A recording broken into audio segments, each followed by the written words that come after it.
Hello, hello, dear listeners. Welcome back to another episode of Therapy Review. I'm Blue, your host for today. And for today's episode, we have on here another guest speaker. Her name is Emily Wu Truong. Hi. Hello. Super Thank excited you. to have you. So she is a mental health advocate. And why don't you go ahead and share with us a little bit more about yourself, what it is that you do, and why you do what you do? Wow. Okay. So you said what a little bit about myself is that I am a second generation Asian American. So my parents were born in Taiwan and I was born here in the US, born in Arkansas, lived there for 7 years. And then after Arkansas, um, my parents didn't know how to break it to me to tell me that, you know, it was a very hard adjustment from growing up in Arkansas as the only Asian kid in my class of Black and white students, and then coming to California where like every kid around me was Asian. And I'm like, oh my God, there's just too many smart kids, Asian kids, and I can't compete against all of them. Oh Yeah. And so it was quite stressful. no. It didn't help that the smartest kid in my class actually uh, graduated 1 year early and then went to Harvard. And I'm like, oh my God. Oh, oh. So yeah. But yeah, I went to UC Irvine. I there was when I had my you know, my only suicide attempt. Mm. And I didn't have the mentorship back then to be able to keep, staying encouraged to keep on moving forward, although I knew that was all that I could do. Right. Even though I felt so helpless and hopeless in college. And then after college, I didn't really feel like I had much mentorship when I was a young adult. And then, can't believe that I'm already 42 years old now. And, I may not have human children, but I Mhm. have five girl cats. And they're still my daughters, even though they're not in human form. It's That's like, valid. right? Yeah. So, but I can't even put them as dependents on my taxes. So it's like, Oh, oh, oh you no. don't count? What? No. It's unfortunate, That's yes. a little bit about who I am. Mm-hmm. But I've been a mental health advocate for the last 10 years. I've done over 150 speaking engagements, and I've one of my last talks was actually highlighted by NAMI National on August 26th. And I was just so honored that I was able to do that because, um, you know, 1 year ago, like on August 26th, and I'm going to be very frank and open. Mm-hmm. Um, my father passed away on August 26th of last year. Didn't completely pass away, but he went unconscious. Mm. And that was the last day that he was conscious. And that's the day that my heart sank. My condolences. Thank you.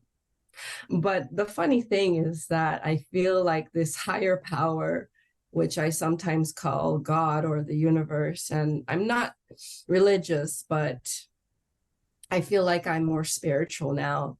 Mm-hmm. And so August 26th, 1 year later this year, Mm-hmm. I feel like the universe, God, has blessed me with the opportunity to, have give they like they gave me the national speaking engagement opportunity to be recorded and highlighted in mental health conferences across the country in 14 states outside of California. Mm. I'm like, wow, that Wow. is one of the highest honors for me. Mm-hmm. I haven't made it to the White House, I haven't made it to the UN, but at least this, It's one step. Yeah. right? Yeah. That's pretty good. Yeah. Yeah, so it's just, and it was the first time where I really felt valued for my time because, many people have called me like a trailblazer for mental health awareness because Mm. I started speaking out about mental health as a peer. So peer person who indicates that they're a individual having a mental health condition, that individuals like me, you know, there's so much power in storytelling. Absolutely. Yes. And I sometimes feel like the system doesn't take advantage of that Mm. Yeah. I because it's, agree. yeah. Yeah. Yeah. I see that too. Yeah. Mm-hmm. Mm. Mm-hmm. Thank you for So, sharing that, Emily. mm-hmm. Mm-hmm. Yeah, because it's like if it's happening to one of us, it must be happening to many of us. And so that's why I got involved with the California mental health movement when it was called Each Mind Matters. Mm-hmm. And I shared my story with them, and they admired my story because I basically was saying that, you know, I'm not sharing my story just to share my story. I'm sharing my story because there's many of us unhealed children of immigrant families who are suffering in silence, and they've never been taught the skills to be able to cope in healthy ways, Mm-hmm. to learn how to deal with the realities of life. Absolutely. Yes. But no one knows how to really prepare you. Yeah, I agree. You just have to experience, and then it suddenly hits you. You're like, ah, Yeah. what? Like, why did I know, like anyone tell why? me? I know, exactly. Yeah. Oh I no, it's know. like I'm kind of like, I don't like surprises. Please, no more surprises. Like, oh, so I like, I don't know what in all the years of being a mental health advocate, it's been very challenging because I feel like I know I'm smart, but I'm like, why can't I? What am I missing the door? Right. You Mm, know. yeah. Thank you for sharing that, Emily. And Mhm. moving on to my next question for you. So, what specific challenges or stigmas related to mental health have you encountered within Asian American households? And how have you worked to address those challenges? So I have been stigmatized plenty of times because of microaggressions and many people having unconscious bias. Mm, Um, because Asians are so stuck on saving face that if anyone was to try to uncover, the secrets they're trying to hide, then, you're gonna feel pushback. And people don't like it. People don't like snitches. And they don't like it when you're transparent, because if you're too transparent, you scare their demons, hmm you scare their skeletons, because they're trying to protect their secrets so much, to the point that they don't want you to out them, because if you out them, then you destroy their whole character of who they're trying to be, hmm try who they are in front of everyone else. Hmm. And people don't like whistleblowers because whistleblowers try to keep people accountable, Right. but and children do too. They want their parents to be accountable for their actions. But when they find that they're hypocrites, they're like, Like, wait, didn't you tell me that you shouldn't lie? Wait, yeah. and then why do I hear you lie? Hmm. Like, you lie to my friends, or then like, or sometimes when you're a kid, you're learning, oh, sharing is caring. And then so you should play with everyone, don't be exclusive. Hmm. And so, in Arkansas, when I was like in daycare, I remembered that, me and this other little girl, we became like a little exclusive girl group, like it was just the two of us. And then this one other little girl came over and says, "Can I play with you?" And then like we're like at first we're like, "No." And then so then she tattletaled on us. And then we got in trouble for, not sharing and playing with her. And then we had to sit in the corner of, the rooms, Oh, you know? And yeah. then so when third grade came around in in California, a similar situation arises, and I'm playing with this other Asian girl who wants to play stickers with me. So then this other little Asian girl came over, and she's like, "Can I play with you too?" And so this time I'm like, "Okay, well, I learned my lesson from like preschool, like so I think we're supposed to share." So I said, "Yeah, you can play with us." Right. And so then I was welcoming, but guess what ended up happening? The Oh, first little Asian girl I was playing with, she says, "I don't want to be your friend anymore." oh, like what? Where did that come from? Exactly. Oh no, that's so frustrating. Oh my gosh. And she doesn't, and as a little kid, you don't know how to explain. She does not know how to explain that feeling to you. She Yeah. never told me why. Yeah, it just came out of nowhere. Yeah, and she gave me so much attitude. And I'm like, Huh? Uh, so I've grown up being, an old soul in a young body, and wanting to talk about the meaning of life at in during my junior high days. wow. Yeah, I was like, I don't care about gossip or what other people are doing. I just want to like talk about practical stuff about our lives and like learn how critical problem solving, like You were very advanced. Yeah, that's pretty yeah. good. And then I was also in high school, I was surrounded by girls who were like, they literally kicked me out of the girl group because they're like, "You're too huggy." Hmm. Like, you talk about boys too much. I'm like, really? Really? These are your valid reasons for kicking me out of your group? How does this make any sense? Okay, granted, I know when we were much younger during our day, they never talked about consent.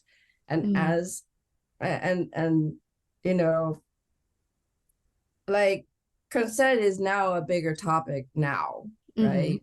Permission, but back then, like we didn't talk about consent, and and the girls who kicked me out of the group probably didn't know how to say, "Hey, I'm not really comfortable with hugs," so like, like Yeah. they could have been more gentle about it, but they just, I think, when girls are envious of other girls, they try to find any reason to remove you from their sight. So, you know, Hmm. not everyone is really given the skills to be sensitive and compassionate. And yeah, so that's the way I chalk it up to be. And but actually, like 10 years ago, I went to this place to visit some old teachers, and then there was a misunderstanding, a strong misunderstanding, even to this day. Mm-hmm. And they created a post of my face at the school saying this woman is not welcome here. And so I'm Oh, like, that's sad. great. Yeah, that Yeah. was just miserable. Like, and on top of that, when I felt like when I thought I had family who could, vouch for me and try to tell people that, hey, look, Emily is not violent. She wouldn't hurt anyone. Her role model since junior high has been Martin Luther King Jr. since she was in junior high. He believed in nonviolence. So does Emily. Right.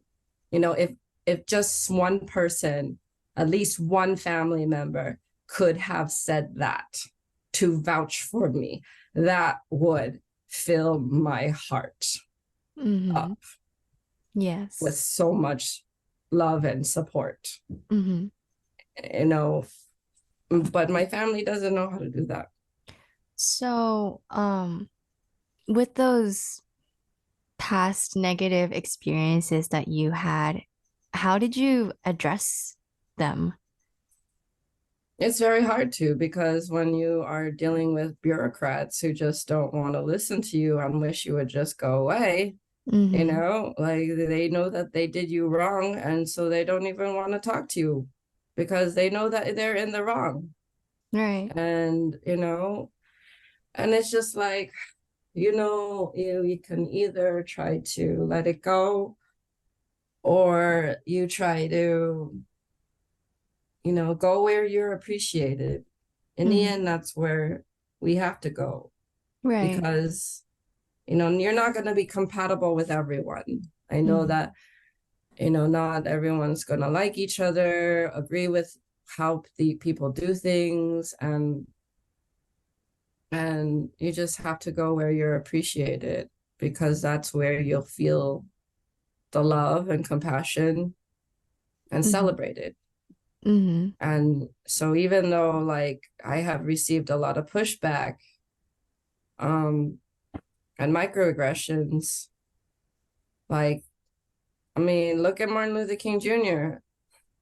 Like, he had a lot of pushback, and I know that it killed him, but many people believed in his voice and his dream, and so did I, ever since I was in junior high, because my first article about justice and equality was when I wrote an article as a junior higher about that everyone is worthy, and that we are all equal, and that we're all equally loved, Mm-hmm. and that no one's worth is more valuable than the other, including the popular and the lonely, the fat and the skinny, the homeless and the rich, and everyone in between. Right. Yeah, so I've always also admired people like Mother Teresa, Mm-hmm. Nelson Mandela, Mm-hmm. Gandhi, the Mm-hmm. Dalai Lama, Yes. Mother Teresa, who said, the greatest disease of all is to feel like a nobody to anybody. Mm. So I that's why my heart is with the homeless and anyone who ever feels lonely, alone Mm. inside. Absolutely. Yeah. Oh, my heart is with all of them. And what's motivated me to continue this work is, like, I may not be a doctor of the, I may not be a doctor of the heart, a physical heart, Mm-hmm. but sometimes I feel like I'm, you know, a spiritual healer of the soul Right. As a, because, mm-hmm. yeah. Yeah. Mm-hmm. I understand what you're saying. Thank you for sharing that, Emily. Mm-hmm. I'm sorry for having to make you relive those past No, experiences. no, no. You have do not apologize because I don't apologize for my tears. Mm-hmm. I am human just like everyone else, Yes. and I'm not ashamed of my tears. You That's really know, good. yeah. Yeah. Mm, because we all deserve a good cry from time to time, you know? It's just like too many people often think like, oh, I'm so sorry for crying. But I'm like, eh, this is Yeah. a safe space. It's okay for you to cry. I love that. I absolutely love that. Oh my Yeah. gosh. That's so Yeah, good. we have to change our mindset from thinking that crying is okay. Mm-hmm. Absolutely. Yes, I Yeah. agree. Thank you. Thank you for Hmm. sharing your insight on that, Emily. Of Uh, course. Another question I have for you. Can you tell us a little bit about the Asian Mental Health Advocates Unite group and Mm. what motivated you to create it? Wow, thank you so much for mentioning that. Yeah. It- it's actually a private group, but I cannot seem to figure out how to make it public again. Oh. And I actually started it like over, I don't know, like so many years ago. Like I'd say either it might have been somewhere between 7 to 10 years ago. I created the Mm, Asian Mental Health Advocates Unite Facebook group. mm-hmm. And it was long created even before Settle Asian Mental Health, the Asian Mental Health Collective, the Asian Mental Health Project, um, and just different groups that started popping up later on. And so I created this group because I was like, as a lonely advocate 10 years ago, I was just like, where are my people? Like, come out, Where's come my out wherever you are. community? And that Yeah. was my way of trying to say, like, hello, like Like, a it's I'm kind of like having a here. xylophone, Yeah, right? yeah. And like yelling out, okay, who cares about this topic? Let's discuss here. I love that. Yeah, Yeah. yeah, because I basically wanted to focus on me feeling like I'm not alone. And then Mhm. I actually started it by like collecting all of my Facebook friends and then sticking them all in there if they ever, cared about mental health. So That's so good. How is that's it how it. doing? How is it doing today? Hmm, good question. Let me see how many members I have now. Um, so Asian, are you in my group already? No, I am actually not in your group. You should Not be. yet. Okay, okay. I'm joining it right now. Okay, good, good, good. Okay. Yeah, so if you can even see it, that'd be awesome. So it is Asian Mental Health Advocates Unite, and it says private group, but it has 2.2 thousand members right now. And the pictures up on top include like this one. In 2017, I was trying to ask the city of San Gabriel to proclaim May 10 as Asian Pacific American Mental Health Day. Yeah, Ooh. so I even asked the city of or the city of LA too. So like that's the picture on the left hand side is, I guess, is so bright. Ah. But yeah, I probably have to turn down the. Oh, that's too dark. um, the left hand side one, view cover photo. That the left hand side one is actually from LA City.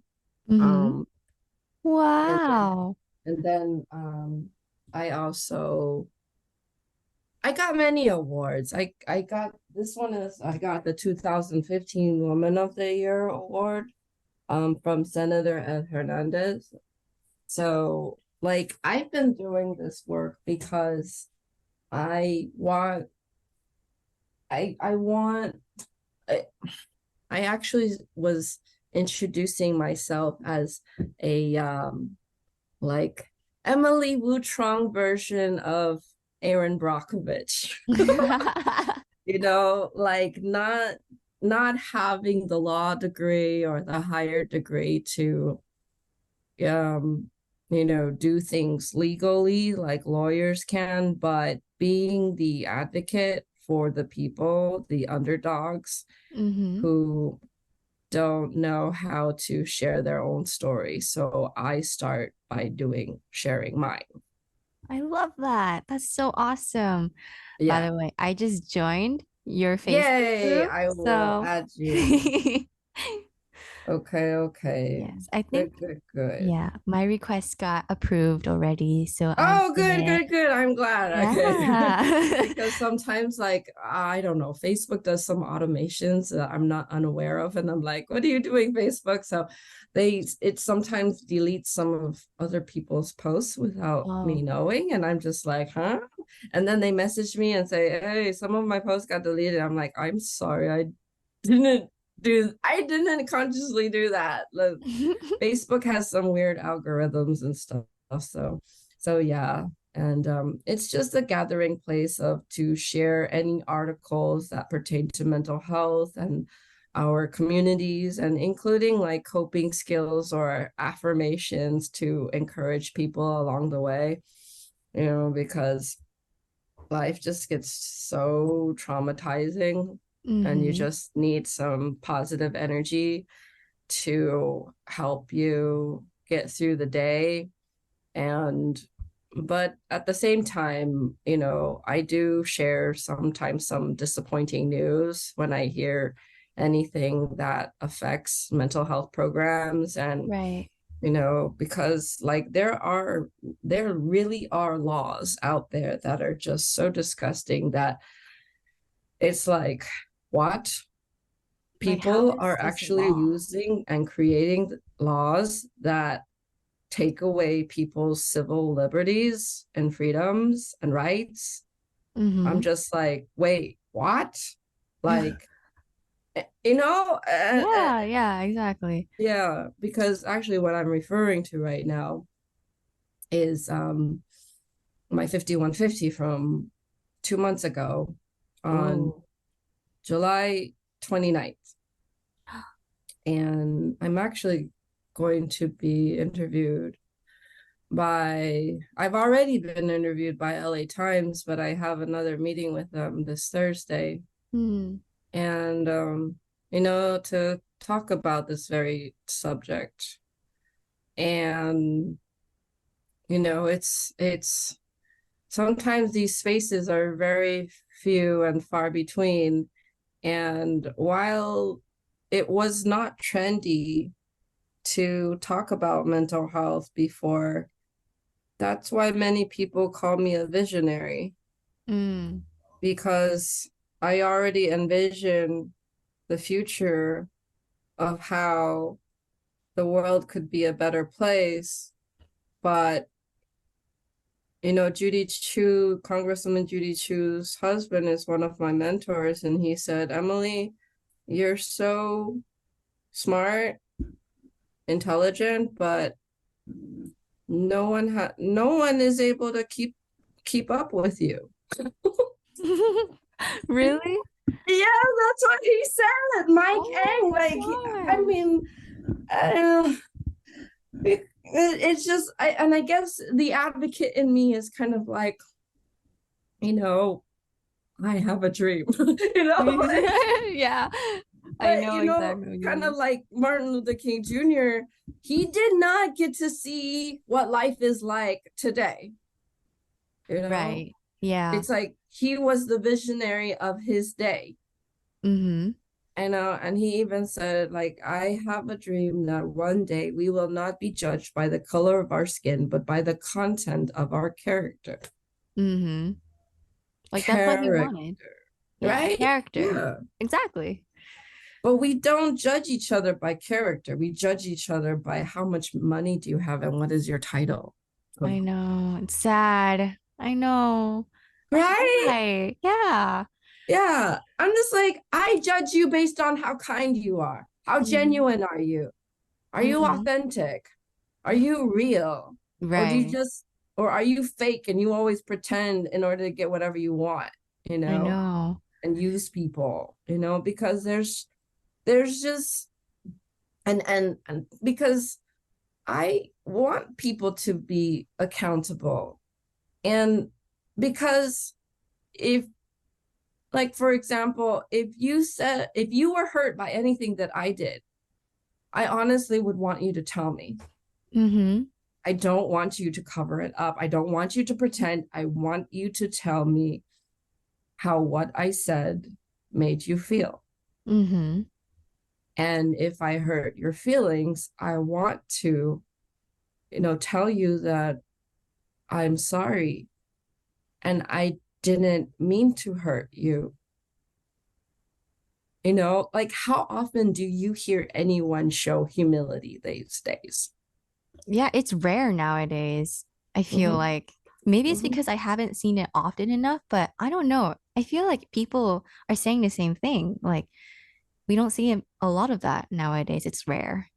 Right. Yeah. But then we need to be a culture of create a culture of humility if Hmm. anyone wants to trust you, Right. Exactly. right? Yeah, And I so, agree.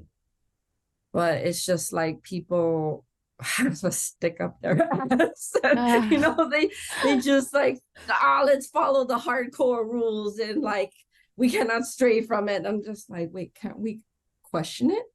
it's as if we're Like stuck in the matrix, I yeah. think. I don't know if that's a good way to put it.